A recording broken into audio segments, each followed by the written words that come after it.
સહજાત્મ સ્વરૂપ પરમ ગુરુ ચરમ તીર્થપતિ ભગવાન મહાવીર જન્મ કલ્યાણક ચૈત્ર સુદ તેરસ અને ચૈત્રવદ પાંચમ પરમ કૃપાદેવ શ્રીમદ રાજચંદ્ર દેહ વિલય દિન એગંત દુઃખે જરિયેવ લોએ આખો લોક એકાંત દુઃખે કરી બળે છે. ભગવાન મહાવીર અને સર્વે જ્ઞાનીઓનો ઉપદેશ દરેક પ્રાણીઓને શોકથી મુક્ત કરવાનો છે.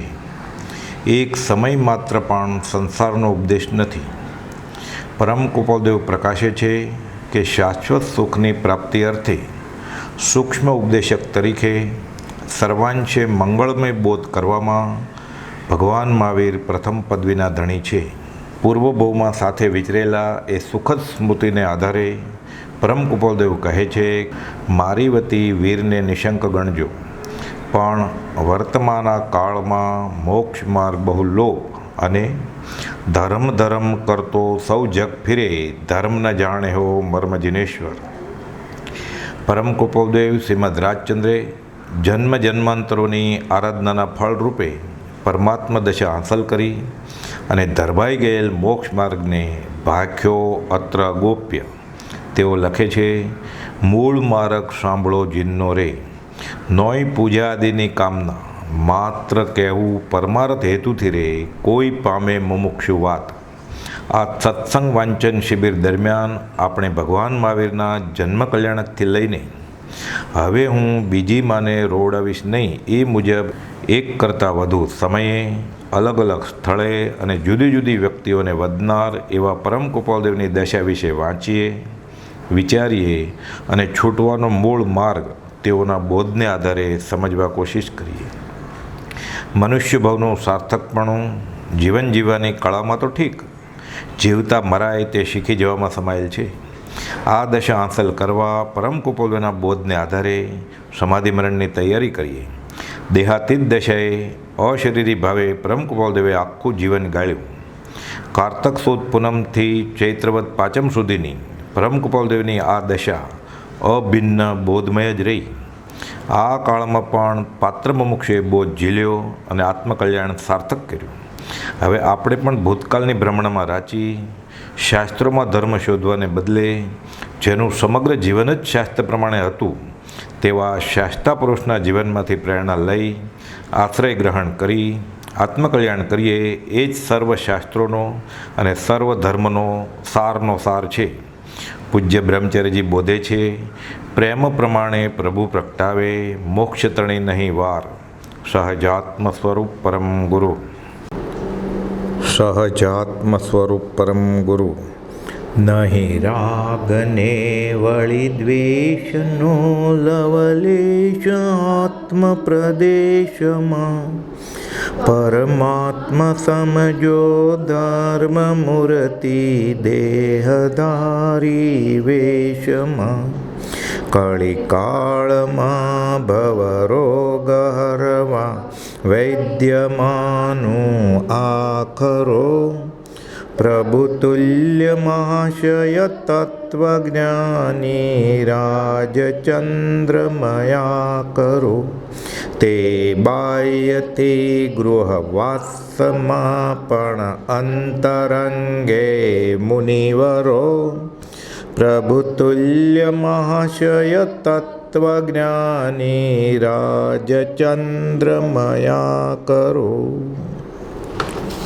શ્રીમદ રાજચંદ્ર વચનામૃત 28મું. ગયે વખતે આપણે 27મું વચનામૃત જોયું કે સર્વ પ્રકારથી હું સર્વજ્ઞ અત્યારે થઈ ચૂક્યો છું અને હું બીજો મહાવીર છું એમ મને આત્મિક શક્તિ વડે જણાયું છે. અને લિખિતનમાં આશુપ્રજ્ઞ રાજચંદ્ર ત્યાગીના યથાયોગ્ય. હવે હજી આ દશામાં કૃપાદેવ વ્યવહારે સગપણ અને લગ્નની વચ્ચેના આ દિવસો છે. 28મો પત્ર લખે છે, પ્રિય મહાશય. આ પત્ર પણ ચતુર્ભુજ બેચર ઉપર જ છે. મોટા બનેવી, મુંબઈ બંદર, સોમવાર 1943. રજિસ્ટર પત્ર સહ જન્મગ્રહ પહોંચ્યા છે. એટલે ચતુર્ભુજ બેચરે પોતાના જન્માક્ષર એ શંકર પંચોળી પાસેથી લઈ અને કૃપાદેવને મુંબઈ મોકલ્યા.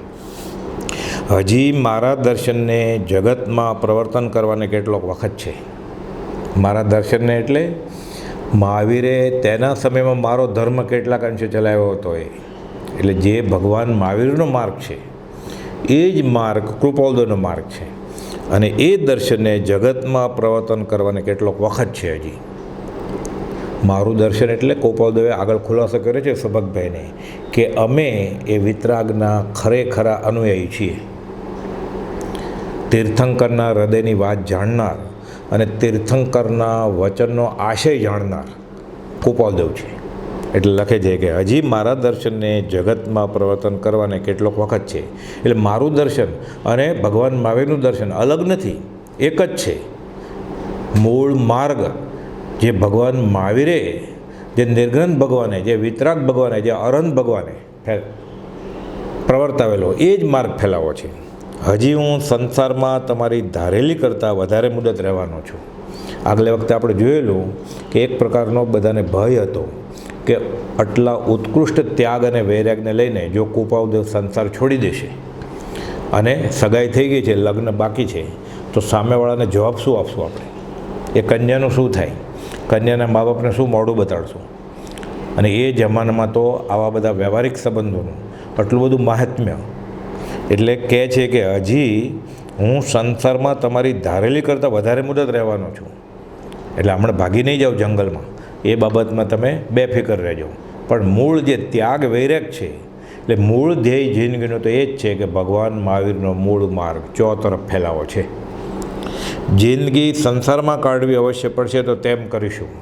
એટલે એવા કોઈ કર્મ આવીને ઊભા રહેશે કે એ કર્મ કૃપાળુને બાંધી રાખે તો કૃપાળુ કહે છે અમે એમ જ જીવું છું. પણ અંતરંગે તો ઉત્કૃષ્ટ પ્રકારનો ત્યાગ વૈરાગ છે. એટલે કૃપાળુદેવને એ રીતે ઉદય નડતો નથી, પણ બીજા જોનું ભલું કરવામાં એ વચમાં આવે છે. હાલ તો એથી વિશેષ મુદત રહેવાનું બની શકશે. સ્મૃતિમાં રાખજો કે કોઈને નિરાશ નહીં કરવું. એટલે વ્યવહારે પણ જે એક પ્રકારનો સંબંધ બંધાણો છે, એટલે અમે અર્ધેથી ભીનું છોડીને ભાગી નથી જવાના. રેવાશંકરનો સાથે ધંધો કરેલો પછી કહેવાય ને કે રેવાશંકરનું ઋણ અમારે પતાવવું છે, ભાગી નથી જવું. પત્નીનું ઋણ ચૂકવવું છે, કુટુંબનું ઋણ ચૂકવવું છે. આર્થ ધ્યાન કરીને ભાગી જવાની કોઈ વાત નથી. એટલે કહે છે સ્મૃતિમાં રાખજો કે કોઈને નિરાશ નહીં કરવું. ધર્મ સંબંધી તમારા વિચાર દર્શાવવા પરિશ્રમ લીધો તે ઉત્તમ કર્યું છે. એટલે કૃપાળુદેવ પૂછેલું કે મેં અહીં તરફથી શિષ્યો ભેગા કર્યા છે અને તમે એ શિષ્યોમાંના એક અગ્રેસર શિષ્ય તરીકે થશો. અને પછી કૃપાળુદેવે યોજના રજૂ કરેલી કે આ પ્રમાણે મહાવીરના મૂળ માર્ગ પ્રવર્તાવો છે. વચન સપ્તશતી એક જ દિવસમાં 700 મહાબોલ લખ્યા છે અને તમારે પણ આમાં મને સાથીદાર તરીકે આવવાનું છે.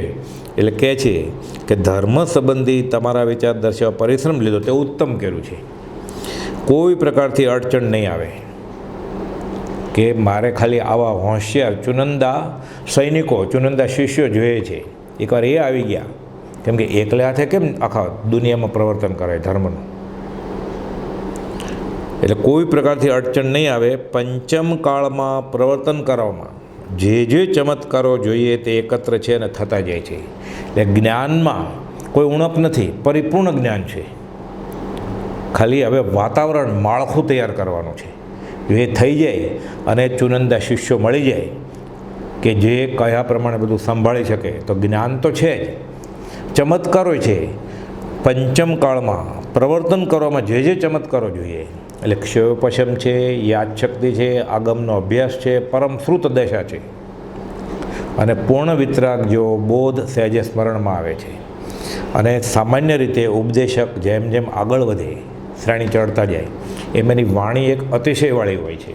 જેમ ભગવાન તીર્થંકરની વાણીને 35 અતિશય હોય,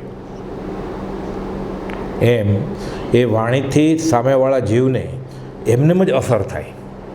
એ ખાલી સાંભળવા આવે અને એને આત્મસાત થાય કે આ કરવા જેવું છે, આ અનુકરણ કરવા જેવું છે, આ સ્વીકારવા જેવું છે, એવું થાય. એટલે પંચમ કાળમાં પ્રવર્તન કરવામાં જે ચમત્કારો જોઈએ તે એકત્ર છે ને થતા જાય છે. આ સત્પુરુષનું યોગ બળ એ છે જ અમારા પાસે. કે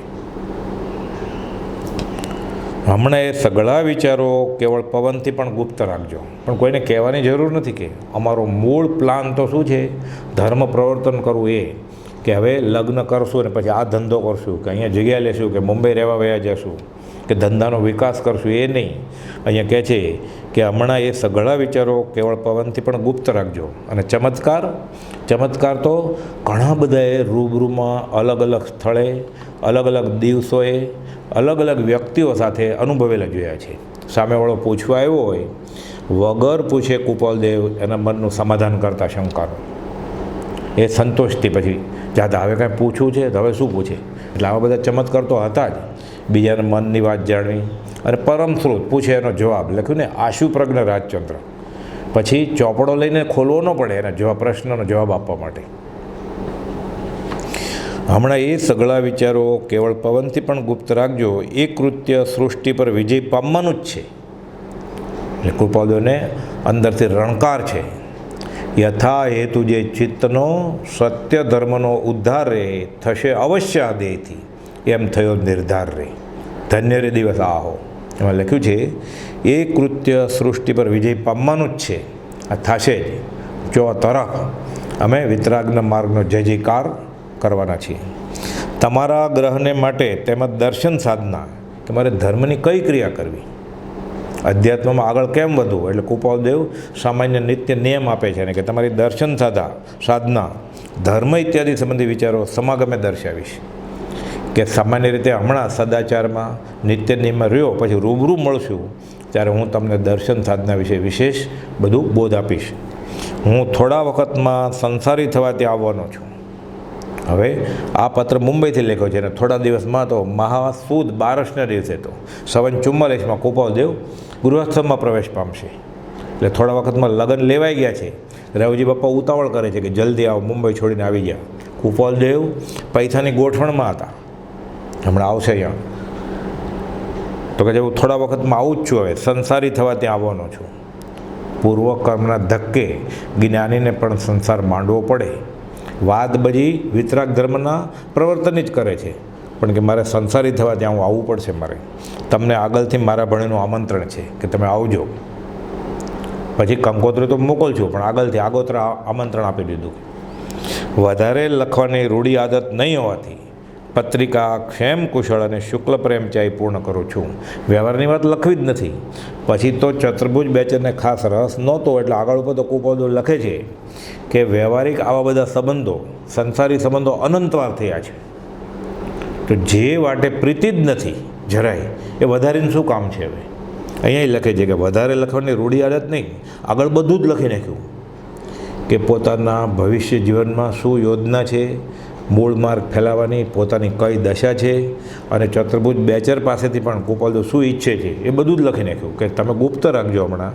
અને મને વધારે લખવાની રૂઢી આડે, એટલે વ્યવહારિક કોઈ વાત કરવી નથી. એટલે આગલો પત્ર હતો એનો ત્રીજો ભાગે નથી કે તમારો પત્ર મળ્યો અને આ મારો પત્ર છે, અમે બોલાવીએ ત્યારે આવજો પછી લગ્નમાં જાનમાં.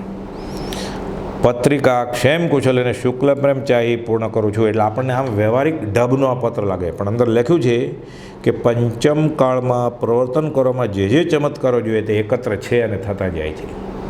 આગળ લખ્યું ને, જે કોઈ જીવનું કલ્યાણ થવું સર્જિત હશે તે તો તેમ થશે, તે બીજેથી નહીં, આમ થકી જ બધું જ છે અહીંયા. કદાચ શાસ્ત્રમાં ન પણ મળે. સૌભાગભાઈને એક પત્રમાં કહે છે તીર્થંકરના હૃદયમાં આ વાત હતી, એમ અમે જાણ્યું છે. અને અમે કહીએ જ સાચું, કેમ અમે એના ખરેખર અનુયાયી છીએ, સાચા અનુયાયી છીએ. અમે એના વચનનો, એના અંતરનો આશય જાણીએ છીએ.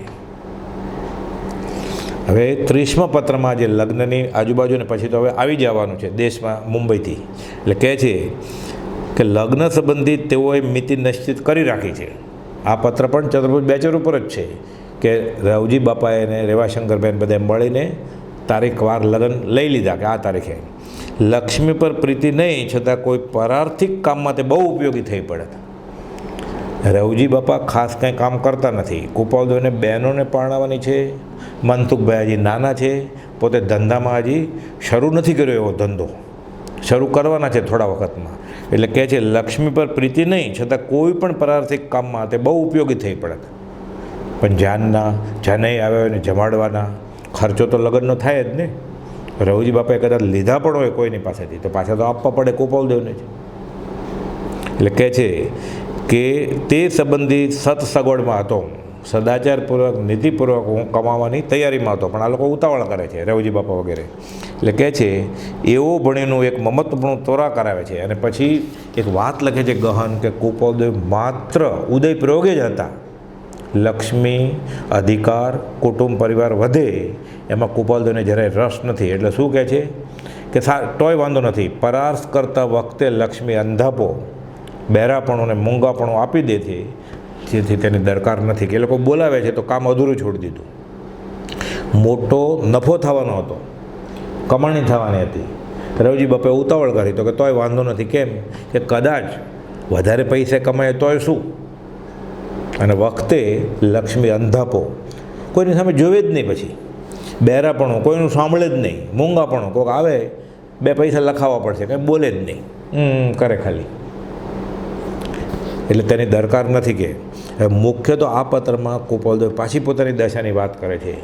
ચતુર્ભુજ બેચરને વિનંતી કરે છે કે તમે સામા પક્ષવાળાને સમજાવજો, તમે વડીલ છો એટલે આ બાજુ રવજી બાપાને સમજાવજો, રેવાશંકરભાઈને સમજાવજો કે અહીંયા આરમ સમારમ વધે કે ઝાકમઝાળ થાય કે ખર્ચા વધારે થાય તો એ સમાજમાં વખણાય કે બહુ ખર્ચો કર્યો, પણ આ શોભે નહીં. કેમ ન શોભે? કુપોદય લખે છે કે તેઓ શુભ પ્રસંગમાં સદવિવેકી નીવડી, રૂઢિથી પ્રતિકૂળ રહી, એટલે બધા કરે નથી કરવું આપણે, પરસ્પર કુટુંબ રૂપે સ્નેહ બંધાય એવી સુંદર યોજના તેઓના હૃદયમાં છે. કે દ્વેષ કરીને નથી જીવવું, સદાચારપૂર્વક નીતિપૂર્વક આપ ઉતારશો. કે એને જો ન ગળે ઉતરતું હોય કે રૂઢિપૂર્વક આવા ખર્ચા નથી કરવા, મહાઆરમ, મહાસમારંભ, આવા લગ્ન જેવા પ્રસંગમાં નથી કરવું. એ ખ્યાલ પુનઃ હૃદયમાં પર્યટન કરે છે કે મારે કરવું કેવી રીતે, કે તમે આ બાબતમાં મને મદદ કરો અને એ લોકોને સમજાવો. પછી કહે છે નિદાન શા માટે? સાધારણ વિવેકીઓ જે વિચારને આકાશી ગણે, કે હું જે અત્યારે મનમાં વિચારું છું એ સામાન્ય રીતે બીજા કોઈને ખબર પડે અને આ બાજુ લગ્નમાં આવે છે એટલે એમ જ લાગે ને, મશ્કરી જેવું લાગે કે આકાશી વિચાર, કે હવામાં કિલ્લા બાંધે છે, એ રીતિના મહેલ ચણે છે. આ બાજુ લગ્ન કરવા આવે છે અને આ બાજુ વિતરાગના માર્ગની પ્રભાવનાની વાત કરે છે, મોક્ષની વાત કરે છે. એટલે લખે છે સાધારણ વિવેકીઓ જે વિચારને આકાશી ગણે તેવા વિચારો, જે વસ્તુ અને જે પદ, કયું? શુદ્ધ સહજ આત્મ સ્વરૂપ મોક્ષપદ, છૂટવાનું, મુક્તિ. આજ રાજ્યશ્રી ચક્રવર્તીની વિક્ટોરિયાને દુર્લભ, કેવળ અસંભવિત. દુર્લભ તો સામાન્ય રીતે કે ભાઈ જો જીવ મહેનત કરે તો ગમે ત્યારે, ગમે તે ક્ષેત્રે, ગમે તે માર્ગથી જો રાગદ્વેષ જાય તો છૂટી શકે. એટલે કહે છે કે દુર્લભ છે. પછી લખે છે કેવળ અસંભવિત છે. એ ચક્રવર્તીની વિક્ટોરિયાને સ્વપ્નમાં ખ્યાલ હોય કર્મ નિર્જરાની બાબતનો, અનાર્ય પ્રદેશ, ભારત ઉપર રાજ કરવું છે, અહીંયાથી લૂંટી લૂંટીને પૈસા લઈ જવા છે, સત્તા અને સંપત્તિમાં જ જેને મહાત્મ્ય છે. એટલે કહે છે ચક્રવર્તીની વિક્ટોરિયાને દુર્લભને કેવળ અસંભવિત છે. તો મારે તો એ પદ જોઈએ છે, છૂટવું છે. આ બાજુ લગ્ન માટે આવે છે, તે વિચારોને, તે વસ્તુ અને તે પદ ભણી કેવળ ઈચ્છા હોવાથી, બીજી કોઈ ઈચ્છા છે નહીં, માત્ર પૂર્વ પ્રયોગે અમે આ સંસારમાં પડીએ છીએ, ભોગવલી કર્મ ભોગવવા જ પડે. એટલે તે પદ ભણી કેવળ ઈચ્છા હોવાથી ઉપર જણાવ્યું તેથી કંઈ પણ લેશ પ્રતિકૂળ બને, થોડુંક પણ આમાં બાંધછોડ કરવામાં આવે અને વધારે પડતો ખર્ચો કરો, વધારે પડતો દેખાડો કરો, મહાઆરંભમાં સમારંભ કરો, આપણી હૈસિયતને શોભે એના કરતાં વધારે તમે ખર્ચો કરો, તો લેશ પણ પ્રતિકૂળ બને તો તે પદ અભિલાષી પુરુષના ચરિત્રને પરમ ઝાંખપ લાગે એમ છે. કોઈ જોવે પાછળથી શું કે વાત મોક્ષની કરે છે, વાત વિતરાગ ધર્મની કરે છે, અને લગ્ન આવ્યા ત્યારે તો આવો ખર્ચો કર્યો. તે પદ અભિલાષી પુરુષના ચરિત્રને પરમ ઝાંખપ લાગે એમ છે.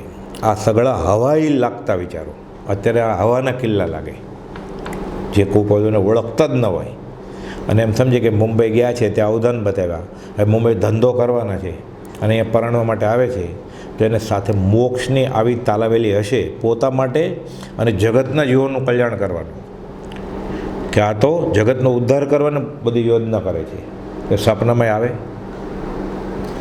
આ સગળા હવાઈ વિચારો માત્ર આપને જ દર્શાવું છું. અંતઃકરણ શુક્લ અદ્ભુત વિચારોથી ભરપૂર છે. રાત અને દિવસ આ પરમાત્મા વિશેનું જ મનન છે અમારે. 5-15 દિવસ લગ્નને બાકી હોય ત્યારે આવા બધા વિચાર આવતો હોય. એ પુરુષની દશા કેવી હશે અને લગ્ન કરવા પડે એ કેવી સજા લાગી હશે. એને કહે છે ને, જિજ્ઞાસા નથી છતાં પૂર્વકર્મ કાં ઘેરે છે અને તેને લીધે નહીં ગમતા એવા પદાર્થો સ્પર્શવા સૂંઘવા જોવા પડે છે. પછી લખે છે 128 લખે છે ને, કહો આ ક્લેશિત આત્મા પરત્વે જુગુપ્સા નહીં આવતી હોય? ધિક્કાર જો કે આ કર્મ અજ્ઞાન દશામાં બાંધેલા કર્મ જ્ઞાનીને જ્ઞાન થયા પછી, પૂર્ણ જ્ઞાન થયા પછી પણ ઉદયમાં આવે. મોહનીય ઉદયમાં ન આવે, પણ વેદનીય જે છે નામ, આયુષ્ય, ગોત્ર અને વેદની, આ તો અઘાતી કર્મ છે. એ ઉદયમાં હોય, કેવળ જ્ઞાન થયા પછી પણ હોય. 4 કર્મો મહાવિદ્ય ક્ષેત્રે વિરાજમાન વિષય તીર્થંકરને બાકી છે હજી. એ કુપાલદેવ પછી એક પ્રકારનું પ્રતિક્રમણ કરે છે કે નિંદામી ગરહામી અપ્પાણમ વોસિરામી, કે આ ક્લેશિત આત્મા પરત્વે જુગુપ્સા આવે છે. કે આવા કર્મ ત્યાં પોતે પોતાનો વેરી, જે જીવ તે પૂર્વે ઉપયોગ ન રાખ્યો, સાવચેતી ન રાખી, તો હવે ભોગવ. તારે દોષે તને બંધન છે, એ સંતની પહેલી શિખામણ છે. અને આ બધું લગ્નના આજુબાજુના પત્રમાં કુપાલદેવ આ વાત કરે છે. આપણે 5, 15, 50 વર્ષ પછી લગ્નનો દિવસ આવે ત્યારે રાચી માચીને ઉજવે અને બધા દિવસો યાદ કરે કે હા કેવા સુખના દિવસો હતા. પણ એ કર્યા પછી તું સુખી થયો છે કે દુઃખી થયો છે એ શાંતિથી વિચારે.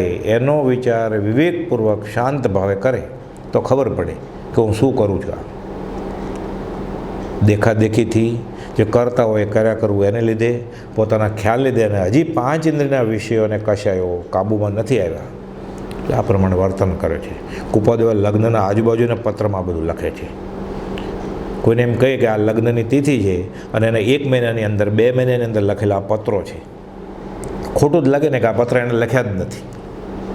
આ દશા, આ તો આપણા નસીબ છે કે એના હસ્તલિખિત પત્રો આ બધા હજી મોજૂદ છે. લખે છે કે આત્મા અંતકરણ શુક્લ અદ્ભુત વિચારોથી ભરપૂર. બધા જ અહોરાત્ર પરમાત્મા વિશેનું જ મનન રહે છે. બીજું કંઈ યાદ જ નથી આવતું. કરવું પડે છે પૂર્વ પ્રયોગથી, કરવું જ નથી. અને પછી સંસાર માંડે છે. શા માટે? ભવના ફેરા છોડવા માટે. આવી જ પોતાની દશાનો એક અદ્ભુત પત્ર 167મો પત્ર છે. એ કુપાલદેવે ખંભાતના મુમુક્ષુ ઉપર લખેલો છે.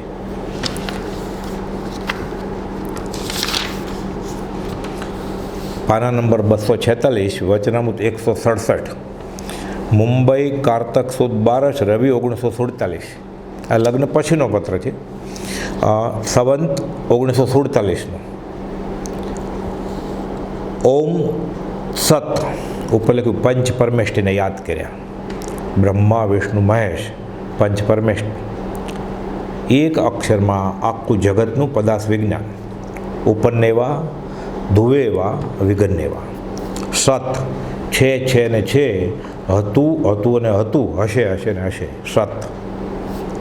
હરિ ઈચ્છા સુખદાયક જ છે. મથાળે લખ્યું હરિ ઈચ્છા એટલે ઉપર કોઈ ભગવાન કોઈને સુખી દુઃખી કરવા બેઠા નથી. હરિ ઈચ્છા એટલે કર્મના ઉદયમાં જે પ્રમાણે થાય, કર્મને ધક્કે પ્રારબ્ધ, એ સુખદાયક જ છે. સંભાવમાં રહેવું છે. રામ રાખે તેમ રહીએ. આપણે રામના રમકડા છીએ, એટલે કર્મના. કોઈ કઠપુતલી ચલાવવાળા છે નહીં. પોતે જ પોતાનો વેરી ને પોતે જ પોતાનો હિતેશી છે. હરિ ઈચ્છા સુખદાયક છે. નિર્વિકલ્પ જ્ઞાન થયા પછી જે પરમ તત્વનું દર્શન થાય છે, એટલે સંકલ્પ વિકલ્પ મટી જાય, આત્મા સહજ સમાધિમાં આવી જાય, નિર્વિકલ્પ દશા. અને પછી જે જ્ઞાન થાય, નિર્વિકલ્પ જ્ઞાન થયા પછી જે પરમ તત્વનું દર્શન થાય છે, એટલે કેનું દર્શન થાય પછી? શુદ્ધ સહજ આત્મ સ્વરૂપનું ઠરી જાય જીવ. તે પરમ તત્વરૂપ સત્યનું ધ્યાન હું કરું છું. કુપાલદેવ એ ધ્યાન કરે છે.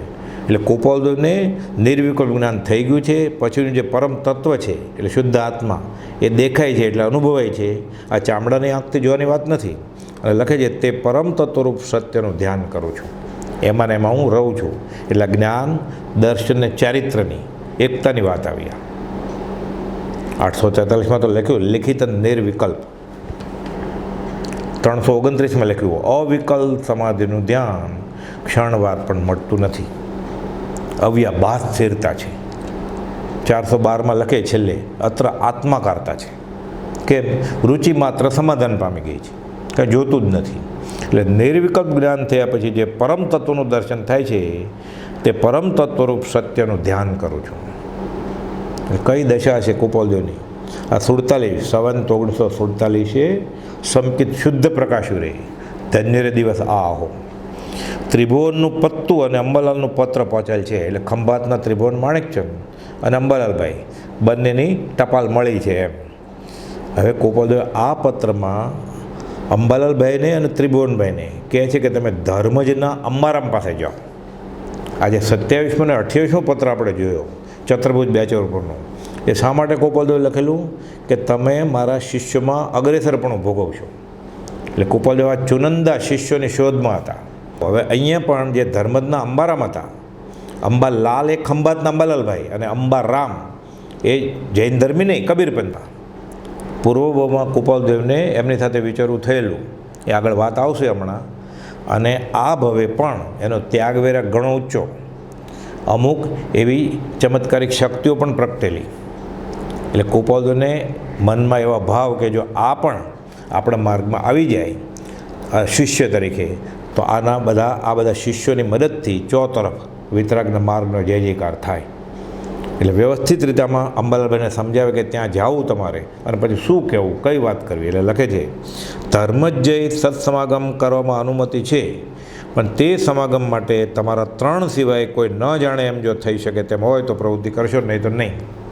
એટલે અંબાલાલભાઈ કુપોલદેવનો સમાગમ નહોતો ત્યારે જૈન ધર્મના ઘણા અભ્યાસી અને બધા સંન્યાસી, ત્યાગી, વૈરાગી મહાત્માઓ સાથે બેસે, સત્સંગ સમાગમ કરે. એટલે અહીંયા અનુમતિ મગાવે છે. કુપોલદેવના સમાગમ તો થઈ ગયો 46માં કે અમે ત્યાં જઈએ.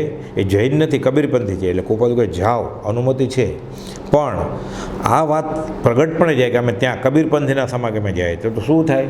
બધાને એમ થાય કે હવે અંબાલાલભાઈ વટલી ગયા છે અને કુપોલદેવે શીખવાડ્યું હશે કે વટલી જાઓ.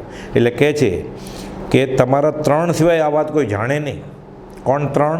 અંબાલાલભાઈ, ત્રિભુવનભાઈ અને કિલાભાઈ.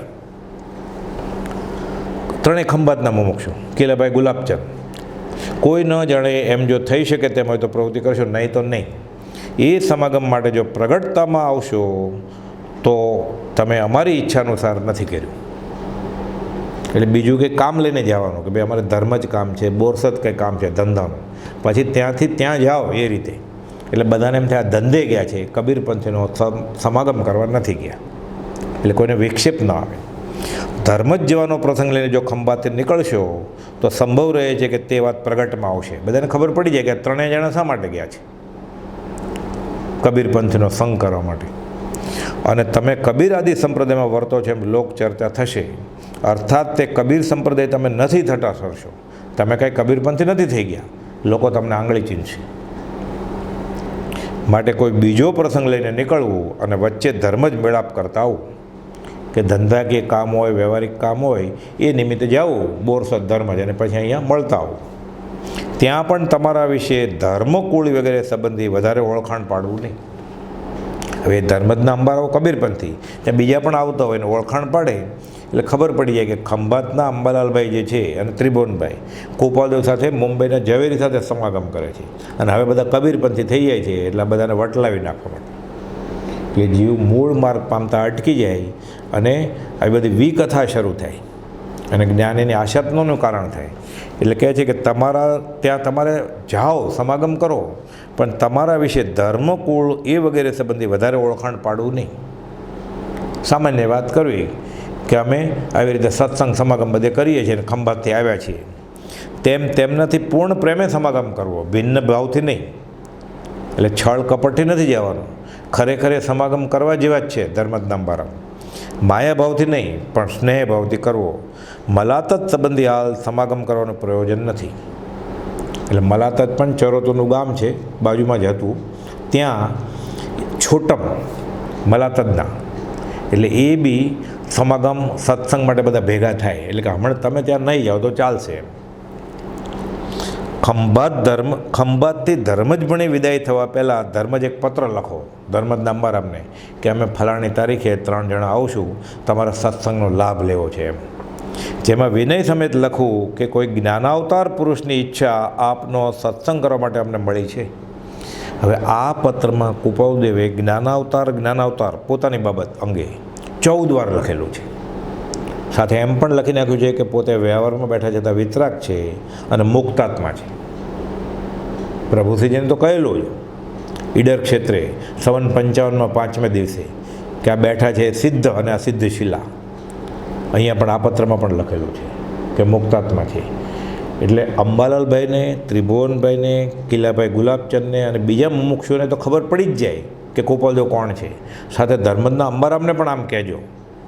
એમ વારે ઘડીએ વાત કરતાં 14 વખત કુપાલદેવે પોતાને જ્ઞાનાવતાર તરીકે પોતાનો ઉલ્લેખ કર્યો છે પોતા વિશે. લખે છે કહેજો એમને કે જ્ઞાનાવતાર પુરુષની ઈચ્છા આપનો સત્સંગ કરવા માટે અમને મળી છે. એટલે અમને કહ્યું છે કોકે કે તમારો સમાગમ કરવા જેવો છે, અને અમને જેણે કહ્યું છે એ જ્ઞાનનો અવતાર છે, જ્ઞાની પુરુષ છે. જેથી આપના દર્શન માટે અમે અમુક તિથિ આવશું એ કહેજો મુકરર કરીને. અમે આપનો સમાગમ કરીએ તે સંબંધી હાલ વાત કોઈ રીતે અપ્રગટ રાખવી એવી તે જ્ઞાનાવતાર પુરુષે આપને અને અમને ભલામણ આપી છે કે લોકોમાં પ્રગટ ન કરવું કે ફલાણા ખંભાતના વાણિયાઓ અહીંયા સત્સંગ સમાગમ માટે આવે છે, એવી આજ્ઞા છે કે અમને જ્ઞાનાવતાર પુરુષની. તો આપ તે વાતને કૃપા કરી અનુસરજો એમ એમને લખજો. તેઓનો સમાગમ થતાં એકવાર નમન કરી વિનયથી બેસવું. 3 નમસ્કાર તો જે સહજ આત્મ સ્વરૂપ છે, જેને સદગુરુ ધારી લીધા છે એને કરવાના છે, પણ વ્યવહાર વિનય ચૂકવર નથી. એટલે કે એકવાર નમન કરજો. થોડો વખત વીત્યા પછી તેમની પ્રવૃત્તિ પ્રેમ ભાવને અનુસરીને વાતચીત કરવી. એક વખતે 3 જણે અથવા 1થી વધારે જણે ન બોલવું. કુપાલદેવ બધું શીખવાડે છે કે સીધું જઈને ધર્મની ને એવી વાત ન કરવા માંડવાની, કે પૂછવા માંડો, તમે કહેવા માંડો, એમ નહીં.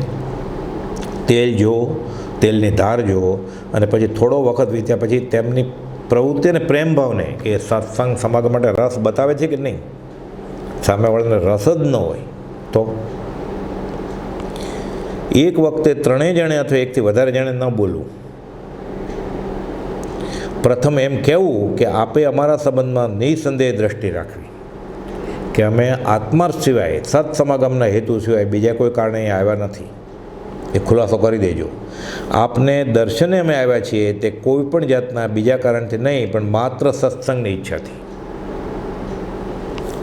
આટલું કહ્યા પછી તેમને બોલવા દેવા. તે પછી થોડે વખતે બોલવું. ફરીવાર કહે છે અમને કોઈ જ્ઞાનાવતાર પુરુષનો સમાગમ થયો હતો, તેમની દશા અલૌકિક જોઈ અમને આશ્ચર્ય ઉપજ્યું હતું. પછી અમારા વિશે વાત કરજો ત્યાં કે અમે આ જ્ઞાનાવતાર પુરુષને મળ્યા એટલે અમને નવાઈ લાગી કે આ કાળમાં ગૃહસ્થ વ્યવહારમાં આટલી ઊંચી દશા હોય, અમે અનુભવીએ એ વિશે એને પણ અહોભાવ જાગે અને સમાગમની વાત કરે. તો કુપાલદેવ ધર્મજ પણ આવે, પછી આવેલા પણ ભવિષ્યમાં એ વાત આવશે હમણાં. એટલે કહે છે એ બોલવું અમને કોઈ જ્ઞાનાવતાર પુરુષનો સમાગમ થયો હતો અને તેમની દશા અલૌકિક જોઈ અમને આશ્ચર્ય ઉપજ્યું હતું. અમે જૈન છતાં તેમણે નિર્વિસંવાદપણે વર્તવાનો ઉપદેશ કર્યો હતો. એટલે આ ખુલાસાથી ધર્મજના અંબારામને ખબર પડી જાય કે અહીંયા કોઈ સંપ્રદાયની વાત લઈને કદાગ્ર લઈને આવ્યા નથી, છૂટવાની જ વાત કરવી છે. સત્ય એક છે, 2 પ્રકારનું નથી. સત સત છે, સરળ છે, સર્વક્ષેત્રે સર્વકાળે તેની પ્રાપ્તિ હોય છે. માત્ર સતરૂપ ગુરુ હોવો જોઈએ. સત એક છે, 2 પ્રકારનું નથી, અને તે જ્ઞાનીના અનુગ્રહ વિના પ્રાપ્ત થતું નથી. એટલે આ સિદ્ધાંત છે ધર્મનો, જૈનેતરમાં, કે જ્ઞાનીની કૃપાથી જ, જ્ઞાનીની આજ્ઞાથી જ ધર્મની શરૂઆત થાય. પોતાની મેળે દોડવા માંડે કોટ્યાવધી યોજનો તો મંજિલ આવે નહીં.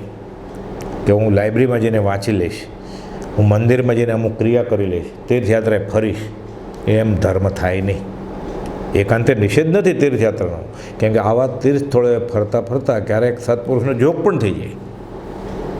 મુખ્ય તો તીર્થયાત્રાનું હેતુ એ જ છે શાસ્ત્રમાં, જૈનેતરમાં, કે કોઈ એવા અલગારી ઓલિયા સંત પુરુષ કે આત્મજ્ઞાની પુરુષ મળી જાય તીર્થ સ્થળે, બજારમાં તો મળે નહીં આવા પુરુષ, મળે કુપાલદેવ જેવા ઝવેરીભાઈમાં તો ઓળખાય નહીં. એટલે કહે છે કે સત્ય એક જ છે, બે પ્રકારનું નથી, અને તે જ્ઞાનીના અનુગ્રહ વિના પ્રાપ્ત થતું નથી. માટે મતાંતરનો ત્યાગ કરી જ્ઞાનીની આજ્ઞામાં અથવા સત્સંગમાં પ્રવર્તવું. આ તો કબીરપંથી છે. કબીરે આ જ વાત કરી છે કે જ્ઞાનીના અનુગ્રહ વિના. કબીર કહે છે ચેતતો રહેજે, તને કોઈ સાધુ ભગવા કપડાવાળા, ઉઘાડ પગા, જટાવાળા કે અવધૂત ઓલિયા સંત મળે તો જરા વિવેકપૂર્વક વર્તન કરજે, એ કાંઈ ભગવાન ન આવ્યો હોય આ રૂપે, કબીર કહે છે. આ જ વાત છે કબીરની મંદિરમાં ઘંટ વગાડો, ટીલા ટપકા કરો, રાગોડા તાણીને ગાઓ, એ વાત નથી.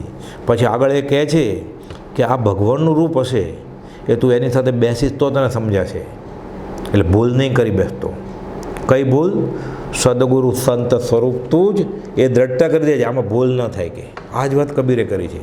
આ જ વાત વિષદોહમાં આપણે રોજ બોલીએ છીએ કે કોઈ એવો પુરુષ હોય આવા તીર્થ સ્થળે કે જંગલમાં કે અલગારી ફરતો હોય, સાધુનો વેશ હોય, તો જરા જોજે બારીકાઈથી વિચાર કરીને કે આ ભગવાન તો નથી આવ્યા મને બોધ આપવા.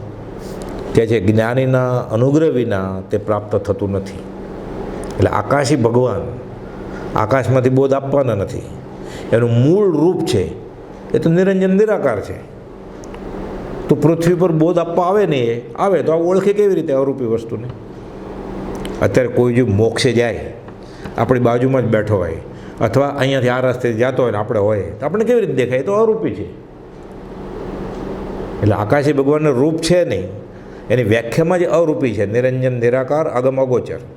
તો પછી ભગવાન કેવી રીતે મળે? દેહધારી પરમાત્માની વાત છે, આ સજીવન મૂર્તિની વાત છે. આ દેખાય એવા ભગવાન, મૂર્તિમાન મોક્ષ. એ આકાશી મોક્ષ દેખાય નહીં, આ દેખાય મોક્ષ. કે જે મતાંતરનો ત્યાગ કરી જ્ઞાનીની આજ્ઞામાં અથવા સત્સંગમાં પ્રવર્તવું. અમને આવું શીખવાડ્યું છે એણે કે મતભેદ રાખી કોઈ મોક્ષે ગયા નથી. જ્યાં મત હોય ત્યાં સત ન હોય. આપણે 27મા પત્રમાં ગયા વખતે જોયેલું ને કે દુનિયા મતભેદના બંધનથી મૂળ તત્વ પામી શકે નથી. કે છે જ્ઞાનીની આજ્ઞામાં અથવા સત્સંગમાં પ્રવર્તવું, આવો બોધ હતો એમનો. જેમ જીવનું બંધન નિવૃત્ત થાય તેમ કરવું યોગ્ય છે, અને તે માટે અમે ઉપર કયા તે સાધન છે કે અમને આ જ શીખવાડ્યું છે કે અમે કર્મથી છૂટા થતા હોઈએ તો તમારો સત્સંગ સમાગમ કરવાની અમને એ જ્ઞાનાવતારની આજ્ઞા જ છે, અને અમારે એ જ બોધ જોઈએ છે. આ વગેરે પ્રકારે તેમણે અમને ઉપદેશ આપ્યો હતો. એટલે કુપાલદેવે અમલભાઈને અને ત્રિભુવનભાઈને આ પ્રમાણે કહ્યું છે એમ તમે કહેજો કે અમને આ શિખામણ આપી છે. કોઈ કુળ ધર્મના કદાકર કરવાની શિખામણ આપી નથી. અને જૈનાદિક મતોનો આગ્રહ મટાડી તે જેમ પ્રવર્તાવે તેમ પ્રવર્તવાની અમારી જિજ્ઞાસા ઉત્પન્ન થઈ હતી. કે અમે એના સત્સંગ સમાગમ કર્યો એટલે થોડા વખતમાં જ એના યોગ બળથી અમને જૈનાદિક મતોનો આગ્રહ મટી ગયો છે. એટલે અંબાલભાઈને તો મટી જ ગયો.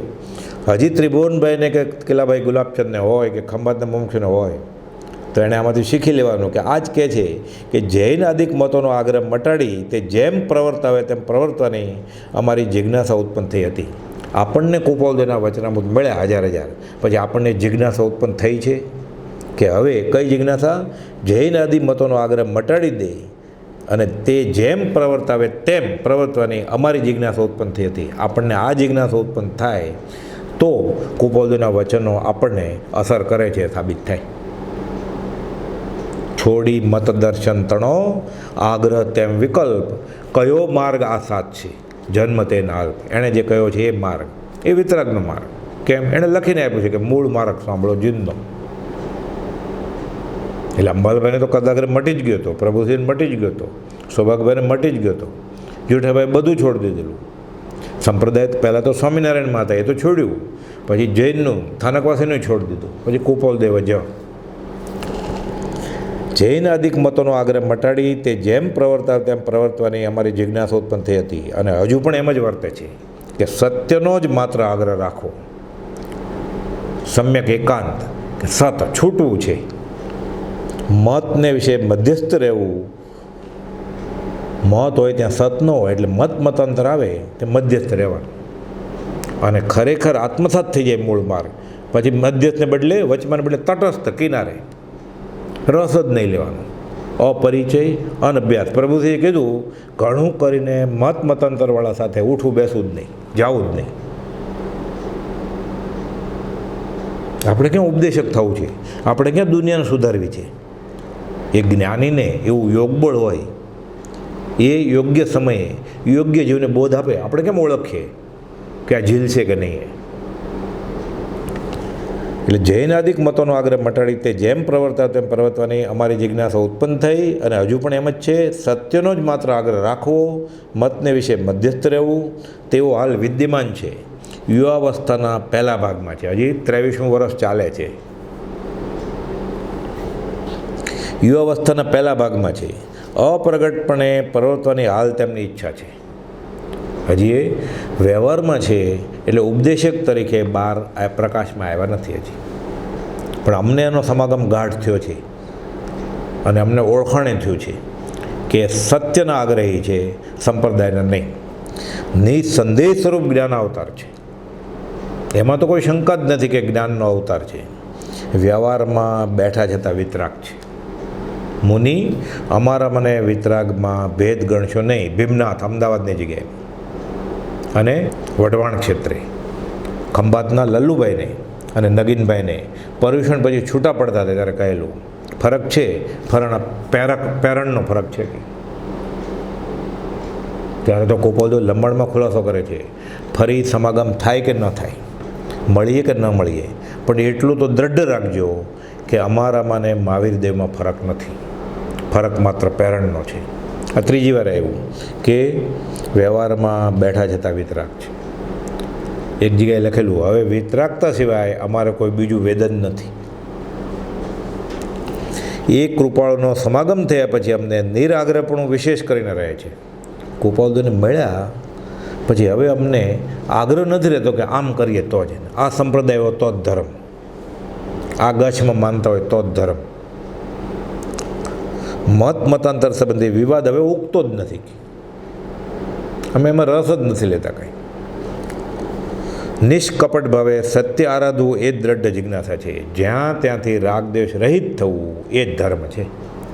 જે રસ્તેથી સંસારમળ નાશ થાય એ રસ્તો ધર્મનો. ફરીવાર તે જ્ઞાનાવતાર પુરુષે અમને જણાવ્યું હતું કે ઈશ્વર ઈચ્છા હાલ અમને પ્રગટપણે માર્ગ કહેવા દેવાની નથી. તેથી અમે તમને હાલ કંઈ કહેવા માગતા નથી. એમને કહેજો કે હમણાં ઈશ્વર ઈચ્છા એટલે કર્મના જોગે હમણાં એવું ભવિતવ્યતા છે કે અત્યારે નહીં, પછી અવસર આવશે તો પાછું પ્રકાશશું. એટલે પાઠ ઉપર બેસીને ઉપદેશક તરીકે, અને જૈનમાં ખાસ સર્વસંગ પરિત્યાગ કર્યા સિવાય પાઠ ઉપર બેસીને ઉપદેશ કરે છે એ અજુકતું છે. કોઈ જ્ઞાનીએ પહેલાં આવું કર્યું નથી. એટલે કૃપાલદેવ પણ એમ કરવા માગતા નથી. પૂર્વના જ્ઞાનીઓએ બાંધેલો બાંધો તોડવો નથી કૃપાલદેવને. પણ યોગ્યતા આવે ને જીવ યથાયોગ્ય મુમુક્ષતા પામે તે માટે પ્રયત્ન કરજો. એટલે અમને એમણે એમ કહ્યું છે કે હમણાં પાત્રતા કેળવો, તૈયાર થાવ. આગળ ઉપર જો એવું હશે તો પછી અમે ધર્મ પ્રવર્તાવશું. અને તે માટે ઘણા પ્રકારે અપૂર્વ ઉપાય ટૂંકામાં તેમણે બોધ્યા હતા કે છૂટવાનો આ રસ્તો છે. રાગદ્વેષ છોડો, સદાચારમાં રહ્યો, નીતિમત્તા જીવન વ્યવહારમાં પણ લાવો, આવું બધું બોધ્યું છે. અને ધર્મના કોઈ પણ ખ્યાલ સંબંધી કદાગ્રહ કરવો નહીં એમ અમને બોધ છે. પોતાની ઈચ્છા હાલ અપ્રગટ જ રહેવાની હોવાથી પરમાર્થ સંબંધમાં ઘણું કરીને તેઓ મૌન જ રહે છે. આમ તો પરમાર્થ મૌન સેવે છે. ઉદય પ્રયોગે ધંધો કરવા ગયા છે, પણ અમારા ઉપર એટલી અનુકંપા થઈ કે તેમણે એ મૌન વિસ્મૃત કર્યું હતું. અમને મળ્યા ત્યારે સત્સમાગમ ઘણો આપ્યો, અને તે જ સત્પુરુષે આપનો સમાગમ કરવાની અમારી ઈચ્છાને જન્મ આપ્યો હતો. તમારી પાસે આવવું એ નક્કી કોણે કર્યું? અમને આ ઈચ્છા ક્યાંથી થઈ? એટલે કહે છે કે અમે આપના સમાગમનો લાભ ક્યાંથી પામી શકીએ? એ તો એ જ સત્પુરુષે અમને કહ્યું કે ધર્મ જઈ એ કબીરપંથી અંબારામનો સમાગમ કરવા જેવા છે, એમને મળવા જેવું છે. એની પાસેથી બોધ લ્યો, આત્મા સંબંધી વાત શીખો. નહીં તો અમે ક્યાંથી તમને ઓળખીએ? એમ કહેજો એને. આપના ગુણની અમને ક્યાંથી પરીક્ષા પડે? એ તમને ઓળખી ગયા છે. એવી તમારી જિજ્ઞાસા બતાવજો કે અમને કોઈ પ્રકારે આપનાથી બોધ પ્રાપ્ત થાય અને અમને માર્ગની પ્રાપ્તિ થાય તેમાં તે જ્ઞાનાવતાર રાજી જ છે. એટલે ને આ મારા શિષ્ય બીજે કંઈ જાય નહીં એમ નથી કે જે રાજી જ છે જો તમે બોધ આપશો તો. કેમ? હજી એણે જાહેરમાં ઉપદેશકપણું સ્વીકાર્યું નથી. એ જગતથી ગુપ્ત રહેવા માગે છે જ્ઞાની તરીકે, કે અમારે જ્ઞાની તરીકે હમણાં પ્રગટમાં નથી આવવું. એટલે ખુલાસા કરજો એને કે તમે અમને બોધ આપો તો અમને મંજૂર છે, એમને પણ મંજૂર જ છે. એણે જ અમને કહ્યું છે કે આ પ્રમાણે કરજો. અમને તેમના શિષ્ય થવાની ઈચ્છા અમે રાખી હતી કે અમને એમ હતું કે અમે એના શિષ્ય થાય, તથાપિ તેમણે જણાવ્યું હતું કે પ્રગટ માર્ગ કહેવાની હાલ અમને ઈશ્વર આજ્ઞા નથી. હજી એવો સમય પાક્યો નથી કે અમે ધર્મ પ્રવર્તન કરીએ. તો પછી તમે ગમે તે સત્સંગમાં યોગ્યતા કે અનુભવ પામો તેમાં અમને સંતોષ જ છે. એટલે ત્યાં સુધી બેસી નહીં રહ્યો. તમે અમને કહ્યું કે તમે સત્સમાગમ મળી જાય તો ત્યાં જાઓ, અવસરે પછી અમારો સમાગમ કરજો, અને ધર્મ જ અંબારામ પાસે જાઓ તો એ પાત્ર છે અને તમે પણ તેને પાસેથી અધ્યાત્મ શીખી શકો એમાં અમારી અનુમતિ છે. આપના સંબંધમાં પણ તેમનો એવો જ અભિપ્રાય સમજશો કે અમે આપના શિષ્ય તરીકે પ્રવર્તીએ તો પણ તેમણે કહ્યું છે કે તમે મારા જ શિષ્ય છો. એટલે કે અમે તમારી પાસે આવીએ તો એ રાજી જ છે. કુપોલદેવ ઉપદેશામાં લખ્યું છે ને, એને તો ગુરુ શું કરે કે પોતાના શિષ્ય બીજે જાય એટલે આ અસદગુરુને ટાઢ ચડે છે. કુપોલદેવ લખ્યું છે, પીડા થાય છે કે મારો એક ચેલો ઓછો થઈ ગયો. અહીંયા કુપોલદેવ સામેથી મોકલે છે કે તમે જાઓ એમ અમને કહ્યું છે. એટલે ધર્મજના અંબાર અમને કેટલો અહોભાવ થાય કે કેટલા કદાગર વગરના ખ્યાલ થતા આવ્યા છે મારી પાસે. તો આ આવા તો એણે મોકલ્યા છે કેવા ઉદાર હશે, અને એવો અહોભાવ થાય અને પછી એ પણ લાગે આમાં તો આવી જાય. તો તમે મારા જ શિષ્ય છો. આપના સંબંધમાં પણ તેમનો એવો જ અભિપ્રાય સમજશો કે અમે આપના શિષ્ય તરીકે પ્રવર્તીએ તો પણ તેમણે કહ્યું છે કે તમે મારા જ શિષ્ય છો. એટલે અંબારામના પાસે સમાગમ કરે ખંભાતના મુમુક્ષુઓ તો કુપોલદેવને મંજૂર તો છે. કુપોલદેવ કહે છે તો હું તમને મારા જ શિષ્ય ગણીશ, મને ખરાબ નહીં લાગે, ત્યાં જાઓ. આપના પ્રત્યે તેમણે પરમાર્થયુક્ત પ્રેમ ભાવ અમને બતાવ્યો હતો. જોકે તેમને કોઈથી ભિન્નભાવ નથી, તથાપિ આપ પ્રત્યે સ્નેહભાવ કોઈ પૂર્વના કારણથી બતાવ્યો જણાય છે. અહીં કૃપાલદેવે પોતાના પૂર્વભાવના જ્ઞાનની પાછી વાત ટપકાવી છે.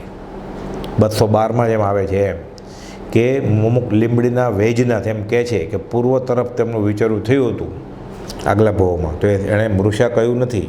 પછી ભગવાન મહાવીરના શિષ્ય હતા એ વાત મોતીલાલ ભાવસરને કરી, ઈડરના રાજાને કરી. પછી ઈડર ક્ષેત્રે જે સમાધિ છત્રી છે દિગંબર મુનિઓની 400-450 વર્ષ પહેલાં જૂની, એ ઠાકરજીને કહેલું આ મુનિના દર્શન કરાવડાવો. કુપોલદેવે પૂર્વભાવમાં દિગંબર દેશાએ સેવી છે. નેપાળના રાજકુમાર હતા ત્યારે કે ખીમજીભાઈએ ઘણી મદદ કરેલી ત્યારે, એ ત્યારે મંત્રી હતા અને કુપોલદેવ રાજકુમાર હતા. અહીંયા પણ આવે છે કે કોઈ પૂર્વના કારણથી આપના પ્રત્યે તેઓએ સ્નેહભાવ બતાવ્યો છે. એટલે એક ગુરુના બે શિષ્ય હોય, કુપોલદેવને જ્ઞાનમાં યાદ આવે છે કે એને કહેજો એટલું. મુક્તાત્મા હોવાથી વાસ્તવિક રીતે તેમને નામ ઠામ ગામ કાંઈ જ નથી. આત્માને નામ હોય, શરીરનું નામ હોય. એ શરીર હતા ત્યારે લખતા કરતા પુરુષ મોક્ષમાળા ભાવના બોધમાં. મિથ્યા નામધારી રાયચંદ્રના યથાયોગ્ય મિથ્યા નામધારી. એટલે કહે છે મુક્તાત્મા હોવાથી વાસ્તવિક રીતે તેમને નામ ઠામ ગામ કાંઈ જ નથી. એટલે નામ શું નામ છે? આત્મા. ઠામ ક્યાં રહે છે? આત્મા આત્મામાં, સમભાવમાં. પ્રભુથી કહેતા જ્ઞાનીનું ઘર કયું? ક્યાં રહે? સમભાવમાં રહે જ્ઞાની. ગામ ક્યાંના છે? સિદ્ધશિલાના. એટલે વાસ્તવિક રીતે તેમને નામ ઠામ ગામ કાંઈ જ નથી. 255ના છેલ્લા પેરેગ્રાફમાં કુપોલદેવે લખ્યું અમારો દેહ હરી છે, અમારી દિશા હરી છે, અમારો દેશ હરી છે, અમારું નામ હરી છે, અમારી જાત હરી છે, અમારું રૂપ હરી છે, અમારો કાળ હરી છે, અમારું બધું જ હરી છે. હરિ ભગવાન આત્મા. હરિ એટલે શું એ પણ પાછો ખુલાસો કર્યો છે 209માં કે અમે આવા શબ્દો વાપરીએ. સત કે હરિ, ઈશ્વર, બધું પરમાત્મા, શુદ્ધ આત્માની વાત છે. એટલે કે જે કોઈ પૂર્વના કારણથી બતાવે છે મુક્તાત્મા હોવાથી વાસ્તવિક રીતે તેમને નામ ઠામ ગામ કાંઈ જ નથી, તથાપિ વ્યવહારે તેમ છે. છતાં તે અમને અપ્રગટ રાખવા આજ્ઞા કરી છે. કે અત્યારે એનું નામ ઠામ ગામ તમને કહીએ એવી એમની આજ્ઞા નથી. એ પ્રગટમાં અધ્યાત્મની બાબતમાં પ્રગટમાં આવતા જ નથી. અમારી સાથે સમાગમ કર્યો છે અને અમને તમારા પાસે મોકલ્યા છે, બસ એટલી વાત છે. અવસરે મળશે, હમણાં આવશે વાત. આપનાથી તેઓ અપ્રગટપણે વર્તે છે. એ તમે એને ઓળખતા નથી, તથાપી આપ તેમની પાસે પ્રગટ છો. કોપાવલીના જ્ઞાનમાં ધર્મજના અંબારામ વિશે બધો ખ્યાલ છે. અર્થાત આપને પણ હાલ સુધી પ્રગટ સમાગમ નામ ઠામ ગાઈ તેમણે પ્રેર્યું નથી. પાછો ખુલાસો કરે છે, ઈશ્વર ઈચ્છા હશે તો આપને થોડા વખતમાં તેમનો સમાગમ થશે એમ અમે ધારીએ છીએ, એમ કહેજો એને. અને ખરેખર ગોપાલદેવ પછી થોડા વખત પછી અહીંયા પધારેલા. અને ધર્મજનો અંબારામ ત્યાં એક આશ્રમ જેવું સ્થાન જેવું હતું. ત્યાં ગોપાલદેવ પછી સમાગમમાં રોકાયેલા. પોતાનો ફેટો પણ યાદગીરી રૂપે ત્યાં આપેલો. એ ફેટાના ઘણા બધા મુમુક્ષુએ પાછળથી દર્શન પણ કર્યા. વર્ષો સુધી હતું. અત્યારે નથી એ સ્થાન, ત્યારે ફેટો પણ લટકતો હતો. મગન બાપા અમને વાત કરતા કે ફેટો પણ લટકતો હતો ને બધા દર્શન કરવા આવતા. પણ પછી અંબારામ રીધિ સીધી તો હતી, પણ ચમત્કારિક શક્તિ પણ વધી અને પછી મેલી વિદ્યા દોરા ધાગામાં પડી ગયા. એટલે મૂળ છૂટવાનો રસ્તો છૂટી ગયો. અંબારામની વાણી નામનું પુસ્તક કેટલા બધા પદો આત્માને લગતા, અધ્યાત્મને લગતા, સદાચાર, નીતિ અને આત્મા કેમ મળે, કર્મ કેમ ખપે, એવી બધા એવા પદો. અંબારામની વાણી નામનું પુસ્તક પણ પછી છપાયેલું. ઈશ્વર ઈચ્છા હશે તો આપને થોડા વખતમાં તેમનો સમાગમ થશે એમ અમે ધારીએ છીએ. એટલે મંત્ર તંત્ર આવામાં જીવ ફસાઈ જાય. દવા, દારૂ, ઓસડિયા, રોગ દૂર કરવા માટે, લક્ષ્મી મેળવવા માટે, વ્યવહારિક સમસ્યાના હલ માટે, એટલે જીવ આત્માર્થ ગુમાવી દે. કુપોદે લખ્યું છે, મોટા મોટા મુનિઓને આ રીધિ સીધી ફરવવાની ઈચ્છા પ્રગટી અને પળવારમાં રીધિ સીધી ભ્રષ્ટ થઈ ગયા છે. જ્ઞાની ક્યારે કરે જ નહીં, કરે તો એ જ્ઞાની હોય જ નહીં. એટલે ક્યારે એવી ચમત્કારની વાત આવે કે મંત્રતંત્રની વાત આવે, અથવા તો ફલાણી જગ્યાએ વાસ્કેપ ગળ્યો, ફલાણી જગ્યાએ કંકુના પગલાં થયા, ફલાણી જગ્યાએ ધુવાડા નીકળ્યા, ફલાણાની કૃપાથી રોગ મટી ગયો ચમત્કારિક રીતે, હાડકું ભાંગી ગયેલું અને સંધાઈ ગયું, તો આ બધું મિથ્યા ખ્યાલ છે, મિથ્યા માન્યતા છે અને ધર્મથી ફેંકાઈ જવાનું કારણ બને છે. એટલે આવી વાતમાં રસ લેવો પણ નહીં, આવું કરવું નહીં, કરોડવું નહીં, ને કરતા હોય એને અનુમોદન ન આપવું. આપણે આવા સમાચાર આવે તો વોટ્સઅપમાં બીજાને મોકલવાના નહીં, ને તો અનુમોદન જ કર્યું ને. કદાચ મનમાં આપણને એમ હોય કે આવું ન હોય, પણ તમે મોકલ્યું, જેને મોકલો છો એને તો અનુભવ થાય કે વિતરાગના માર્ગમાં આવા ચમત્કાર હોય, અધ્યાત્મમાં ચમત્કાર હોય આવા. એટલે પોતે કદાચ ન ફસાય બુદ્ધિથી, પણ અનુમોદન કરે જ છે, એટલે બીજાને ધક્કા મારે છે કૂવામાં. એટલે નિયમ લઈ લેવાનો કે આવા સમાચાર આવે ક્યારે પછી એકબીજાને કહેવાના નહીં, એકબીજાને મોકલવાના નહીં. આ વિતરાગનો માર્ગ છે જ નહીં. કુપોદે લખ્યું છે, ચમત્કાર બતાવી યોગના પ્રયોગો સિદ્ધ કરે એ યોગીનું લક્ષણ નથી. કામ એક આત્માર્થનું, બીજો નહીં મને રોગ. જ્ઞાની શું શીખવાડે ઉપાધિ હોય ત્યારે કે પૂર્વ કરેલા કર્મો ઉદયમાં આવ્યા છે, ક્ષમતાથી સહન કરો, ભક્તિ કરો, જાપ કરો, ફરીવાર એવા કર્મ ન બંધાઈ જાય એવું કરો. બાકી મંત્ર તંત્ર ઔષધ નહીં, જેથી પાપ પલાય, વીતરાગ વાણી વિના અવરનો કોઈ ઉપાય. ઠેર ઠેર કુપોદે લખ્યું છે, આ કાયરને પ્રતિકૂળ થાય. વચનામૃત વિતરાગના પરમ શાંત રસ મૂળ ઔષધ જે ભવરોગના, આ દવા છે ભવરોગની. એ ભવરોગ જ મટી જાય પછી કયો રોગ ઊભો રહે? પણ કાયરને પ્રતિકૂળ. સાવ નાની ઉંમરે લખ્યું, 20મે વર્ષે વચનામૃત 21માં, દેવ દેવીની તુષ્માનતાને શું કરીશું? વિતરાગના શાસનમાં 99 તપ કે ધર્મની કરણીમાં વ્યવહારિક ફળ માગવાની મનાઈ છે. આટલું સમજાઈ જાય તો સંકિત થઈ જાય. હા, ગૃહિત મિથ્યા છે, એ ગયું એટલે સંકિતના ભાંગામાં આવી ગયા. એટલે કહે છે કે મુક્તાત્મા હોવાથી વાસ્તવિક રીતે તમને નામ ઠામ કાંઈ કાંઈ જ નથી, તથાપિ વ્યવહારે તેમ છે, છતાં તે અમને અપ્રગટ રાખવા આજ્ઞા કરી છે. આપનાથી તેઓ અપ્રગટપણે વર્તે છે, તથાપિ આપ તેમની પાસે પ્રગટ છો. અર્થાત આપને પણ હાલ સુધી પ્રગટ સમાગમ નામ ઠામ કાંઈ તેમને પ્રેર્યું નથી, પણ ઈશ્વર ઈચ્છા હશે તો આપને થોડા વખતમાં તેમનો સમાગમ થશે એમ ધારીએ છીએ, મળશે તમને. એ પ્રમાણે પ્રસંગ અનુસાર વાતચીત કરવી, કોઈ પણ પ્રકારે નામ ઠામ ગામ પ્રગટ ન જ કરવા. હમણાં એક નહીં કરે કે ભાઈ તરતો જેને વિક્ષેપ આવે તો આપણે મુંબઈ કમાવા કેમ ગયા છે, એટલે કોપાલ રૂબરૂ મળે, એની વાણી ઝીલે, એનું યોગબળ અનુભવાય, પછી ખબર પડે કે ઉદય પ્રયોગ શું એ. એકવાર ઓળખી જાય એટલે પ્રભુશ્રીજી, સૌભાગભાઈ, અંબાલાલભાઈ એમને વિકલ્પ ના આવે. 272માં કોપાલ લખ્યું છે ને, તે મહત્પુરુષનું ગમે તેવું આચરણ પણ વંદન યોગ્ય જ છે. એ વ્યવહારમાં નિસંદેહપણે ન વર્તી શકાય એમ વર્તતા હોય તો પણ એવું તો ક્યારે થાય અને કોને થાય? હજી આપણને 5-25 વર્ષ પછી નથી થતું તો રૂબરૂમાં જુએ, ઝવેરી બજારે પૈસા ગણતા હોય, ધંધો કરતા હોય, ખેસ, ડગલો, પાઘડી, કારોબાર, આવું બધું જોવે તો શ્રદ્ધા કેમ આવે? એટલે જ્ઞાનીને નિવૃત્તિ ક્ષેત્રે મળે તો વધારે હેતુનું કારણ છે સામાન્ય જીવ માટે. અને જે પાત્ર જીવ છે એ તો જ્ઞાનીને પ્રવૃત્તિમાં પણ જોવે કે લેપાતા નથી તો વધારે અહોભાવનું કારણ થાય. પણ એ તો સૌભાગભાઈને કે પ્રભુશ્રીજીને, કે પ્રભુશ્રીજી કહી શકે ને કે તમારે ઘેર તમારા છોકરાના પારણાની દોરી હિંચોળવાનો પ્રસંગ આવે તોય તમે વિતરાક છો. આપણે મનાય હજી પ્રભુશ્રીને ત્યારે સર્વસંગ પરિત્યાગી સાધુને મનાતું હતું. આ શ્રદ્ધા, આ ઓળખાણ કહેવાય સત્પુરુષની. કે છે નામ ઠામ ગામ કંઈ પહેરેલું નથી, ઈશ્વર ઈચ્છા હશે તો આપને થોડા વખતમાં તેમનો સમાગમ થશે. એ પ્રસંગે આ પ્રમાણે પ્રસંગ અનુસાર વાતચીત કરવી, કોઈ પણ પ્રકારે નામ ઠામ ગામ પ્રગટ ન જ કરવા, અને ઉપર જણાવી છે તે વાત તમારે હૃદયને વિશે સમજવાની છે. પછી આ કંઈક ગોખીને જાઓ અને પછી ત્યાં એમને બોલવા માંડો, એમ નહીં, પૂછે એ પ્રમાણે જવાબ આપવાના અને સમય પ્રમાણે વાત કરવાની. તે પરથી તે પ્રસંગે જે યોગ્ય લાગે તે વાત કરવી, પણ ભાવાર્થ ન જવો જોઈએ. એટલે મૂળ હેતુ જે છે કે કુપોદોને પ્રગટમાં લાવવાના નથી, એમને કદાગર કે આ જૈનના ખ્યાલ થતા આવ્યા છે એવું લાગવું ન જોઈએ. અને એમનો સમાગમ એક કરતાં વધારે વાર પણ કરે તો કુપોદો રાજી જ છે, એટલે એને ભિન્ન ભાવ ના લાગે. જ્ઞાનાવતાર સંબંધી તેમને જેમ જેમ ઈચ્છા જાગે તેમ તે વાતચીત કરવી. એને એમ થવું જોઈએ કે આ જે મોકલ્યા છે એ પુરુષ ખરેખર જ્ઞાની પુરુષ છે અને મારે પણ એને મળવું જોઈએ અધ્યાત્મને અર્થે.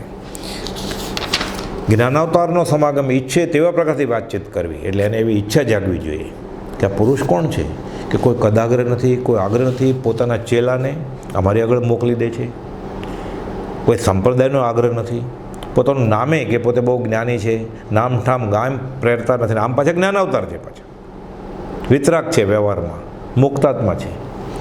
જ્ઞાનાવતારની પ્રશંસા કરતાં તેમનો અવિનય ન થઈ જાય તે ધ્યાનમાં રાખજો.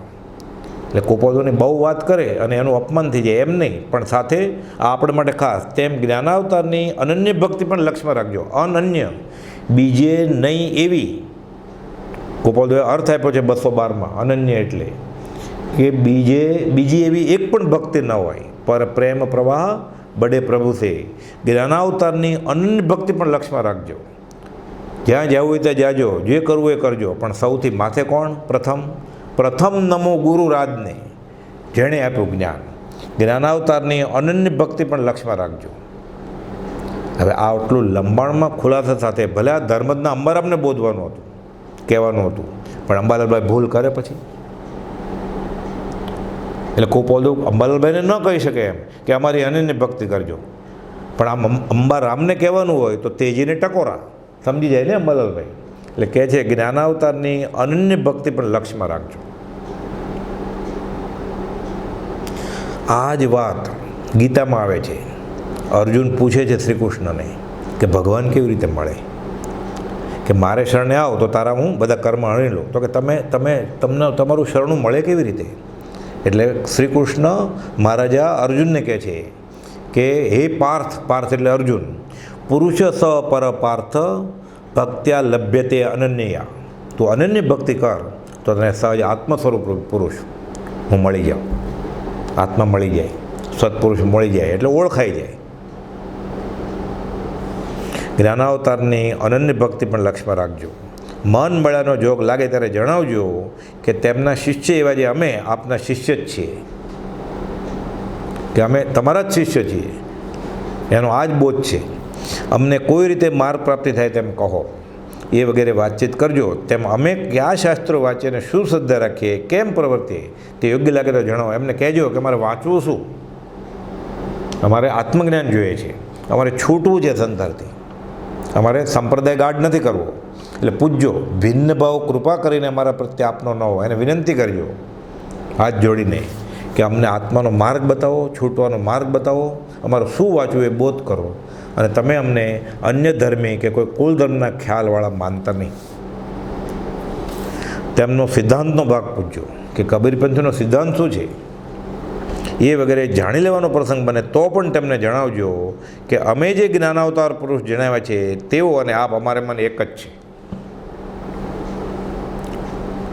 બધા સરખા જ છે. કોણ? બધા જ્ઞાની સરખા છે. હા, પછી સમદર્શિતાના પાઠમાં. એટલે રામને રહીમ સરખા એ વાત નથી અહીંયા. ઋષિનાથ ભગવાન ને મહાવીર ભગવાન સરખા છે એ વાત છે. નહીં તો ભાઈ આપણે બધા કંઈ ભેદભાવ નહીં. રામ ને રહીમ એમ ન ચાલે. એક તલવાની ધારે ધર્મ ફેલાવડાવે અને એક એકેન્દ્રીય જીવને મારવાની ના પડે. એટલે કહે છે અમે જે જ્ઞાનાવતાર પુરુષ જણાવ્યા છે તેઓ અને આપ અમારે મન એક જ છો, કારણ એવી બુદ્ધિ કરવા તે જ્ઞાનાવતારની અમને આજ્ઞા છે. માત્ર હાલ તેમને અપ્રગટ રહેવાની ઈચ્છા હોવાથી તેમની ઈચ્છાએ અનુસર્યા છીએ. વિશેષ શું લખીએ? હરિ ઈચ્છા જે હશે તે સુખદાયક જ થશે. એટલે કુપદ અંબાલાલભાઈ લખે છે કે આટલું કહેજો એને, વધારે શું લખવું. જો ખરેખર હરિ ઈચ્છા એટલે કર્મના ઉદયે પરમાર્થની વર્ષા ઋતુ આવવાની હશે આ કાળમાં, તો ધર્મજના અંબારામ પણ ને અહોભાવ થશે અને માની જશે. એકાદ દિવસ રોકાજો, વધારે નહીં, ફરીથી મળજો પાછા.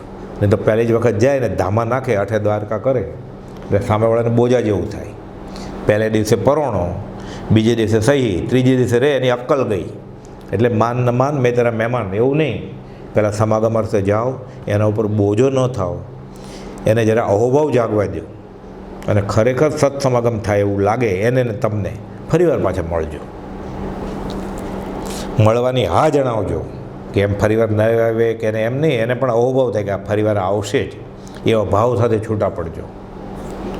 હરી ઈચ્છા સુખદાયક છે, પણ કોઈ કદાગ્ર નથી. ઉદયપૂર્વકે જે થાય એ ઉદીર્ણા કરીને કરવું નથી અને પ્રમાદ કરીને બેસી પણ નથી રહેવું. કર્મના યોગે જે થવાનું હોય એ થશે. કુપોદે નિમિત્ત પુરુષાર્થ કરી લીધો, પોતે ગયા પણ ત્યાં